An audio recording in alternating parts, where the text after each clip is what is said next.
गुण संपर्क प्रभाव से चलते हैं। जीव जो इसके संपर्क में आए वो अनायास ही बदलते हैं। जैसे गुण जीवन में उतारे वैसे कर्म जीवभूत करता है। मरने के बाद भी उसका आचरण नहीं बदलता है। गुणों और कर्मों का नाता अटूट है। काल चक्र में फंसा जीव इनके वशीभूत है। प्रकृति के गुण सारे कर्म स्वयं ही करते। अहंकार विमूढ़ आत्मा कर्ताहम इति मन्यते।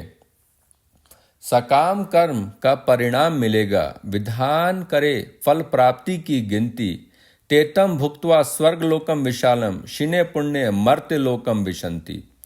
पुण्य कर्म से स्वर्ग प्राप्ति, स्वर्ग के बाद फिर धरती पे गिरती। पाप कर्म से अधम योनि में बारंबार विचरण करती। निष्काम कर्म है सर्वोत्तम, निष्काम कर्म है सर्वोपरे। यज्ञ दान तपोकर्म न त्याजमिति चा परे। निष्काम योगी कर्म निरंतर करता, पर उसे परिणाम से मतलब नहीं। त्यागी है वो, ना कि सन्यासी।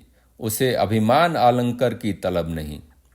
अहंकार, बल, दर्प, काम, क्रोध ये हैं रजस के 5 मुख। रजस कर्म फल से है बांधती, बंधन से ही हैं सारे दुख। रजस में प्राण त्यागते समय आत्मा में आती है आत्मग्लानि। जीवन जिया दंभ अभिमान से तो अगले जन्म में भी होगी हानि। अर्जुन बोले, गुण चले संपर्क प्रभाव से। ये संपर्क प्रभाव क्या होता है? गुणों का खेल बड़ा पेचीदा है कृष्ण, इसमें जीव क्या सब कुछ खोता है? कृष्ण बोले, आत्मा परमात्मा को भूल गई तभी सृष्टि में उतरती है। प्रकृति का अनुभव करने गुणों के सानिध्य में गिरती उभरती है। सत्व, रजस और तमस ये 3 गुणों के रूप हैं। तमस में है निविड़ अंधकार, सत्व में ज्ञान की धूप है। रजस है परिवर्तन की जननी, ये अभिमान के वशीभूत है। गुणों को लेकर ही गुणों से उभरना है, ये माया का खेल अचूक है। जैसी मति वैसी गति, इसलिए मन की गति पर विजय पाना है। मन है सबका चंचल, क्योंकि चंचल में तृष्णा का घराना है। यम यम व्यापी स्मरण भाव त्यजन्ते कलेवरम तम तमे वैति कौन्तेय सद्भाव भाविता, यह गीता का कहना है।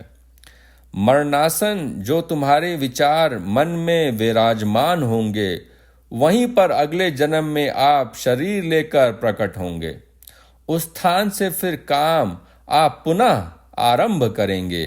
सत्व में उत्तम, रजस में मध्यम और तमो में अधम लोग विचरण करेंगे। वंचर, वारिचर, व्योमचर, अचर सब धरती का आलिंगन करते। सब में है एक ही आत्मा, सब गुण कर्म बंधन के अधीन रहते। ब्रह्म से भूलोक तक सारे जीव पुनः आवर्तन्ते। मां उपेत्य तु कौन्तेय पुनर्जन्म न विद्यते।